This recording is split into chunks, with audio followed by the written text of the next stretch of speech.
Hello my dear students, welcome to RPDM academy. आज 10th class English का एक new lesson लेके फिर मैं आपके सामने हूँ। 10th क्लास के स्टूडेंट्स की जो सबसे बड़ी प्रॉब्लम रहती है लिटरेचर सेक्शन में, वो रहती है पोएट्री को लेकर। और पोएट्री का हमें पता है कि एक एक्सट्रैक्ट भी आता है, और एक्सट्रैक्ट आप तभी अच्छे से कर पाते हैं जब आपको पोएट्री अच्छे से समझ में आई। तो एक 10th क्लास में ही आपकी पोएम है बड़ी प्यारी सी, द एनी ग्रेगरी। तो आज एनी ग्रेगरी के साथ मैं आपके सामने हूं। तो चलिए एक बार बैकग्राउंड क्या है एनी ग्रेगरी पोएम का, उसको डिस्कस कर लेते हैं। Annie Gregory is a poem written by William Butler Yeats. तो विलियम बटलर जो है वो एक कॉन्वर्सेशन कर रहे हैं एक ब्यूटीफुल लेडी के साथ में, एक बहुत सुंदर महिला के साथ में वो एक बातचीत कर रहे हैं। वो बातचीत ही इस पोएम में आपको सुनने को मिलेगी। अब आपको समझ में आ गया होगा कि इस पोएम में दो ही कैरेक्टर्स हैं, एक तो विलियम बटलर खुद और एक ब्यूटीफुल लेडी जिसका नाम है एनी ग्रेगरी। तो चलिए स्टार्ट करते हैं पोएम।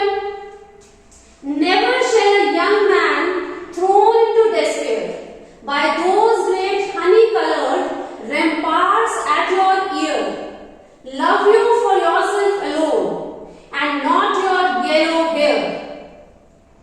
ये जो पोएम है ये आपको 3 स्टेंजास में गिवन है, और जो फर्स्ट स्टेंजा है उसका स्पीकर कौन है आपको जब मैंने रीड किया होगा तो समझ भी आया होगा।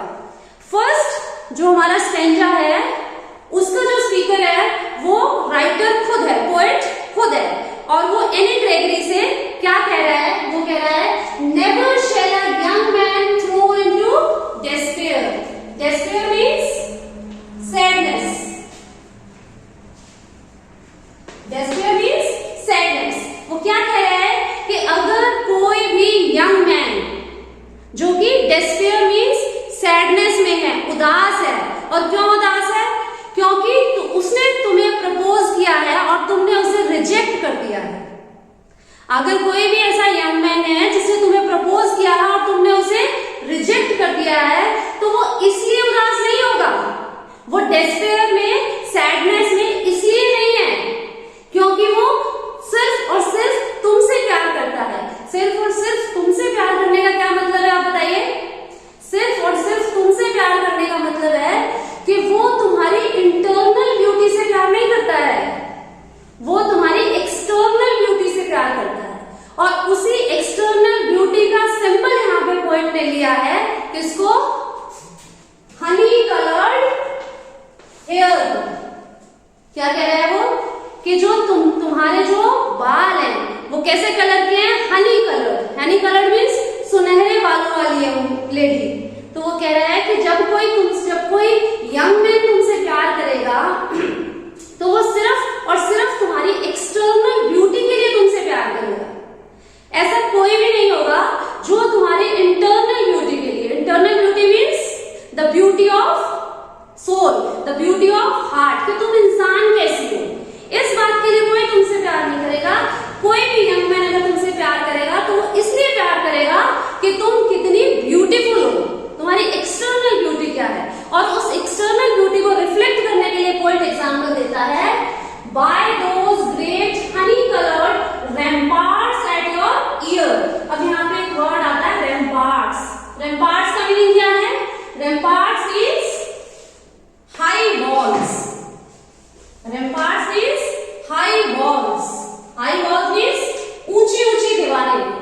जैसे किसी पैलेस की दीवारें होती है ना, ऊंची ऊंची, बहुत ऊंची ऊंची, तो वो यही कह रहा है कि वो जो तुम्हारे येलो कलर्ड, हनी कलर्ड जो तुम्हारे हेयर हैं, वो तुम्हारे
तो आपको ध्यान रखना है वो उसके हेयर के लिए क्या एडजेक्टिव यूज करता है।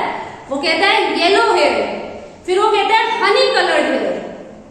तो ये चीज आपको ध्यान में रखनी है। चलिए फिर अब सेकंड स्टेंजा की बात करते हैं। सेकंड स्टेंजा एक बार रीड करते हैं। But I can get a hair dye and set such colour there, brown और ब्लैक और carrot, that young man in despair may love me for myself alone and not my yellow hair। क्या कहता है?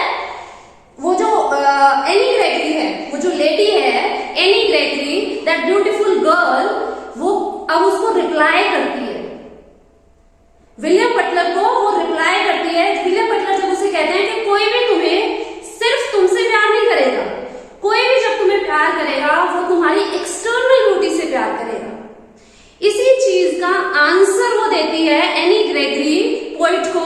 क्या कहती है कि but I can get a hair dye, कि अगर ये जो मेरे येलो हेयर है अगर वो इन्हीं से प्यार करेगा तो I can get a hair dye, मैं हेयर डाई कर सकती हूँ, मैं अपने हेयर के कलर को चेंज कर सकती हूँ। और किस किस कलर में चेंज कर सकती हूँ? ब्राउन, ब्लैक और कैरेट, इनमें से कोई भी कलर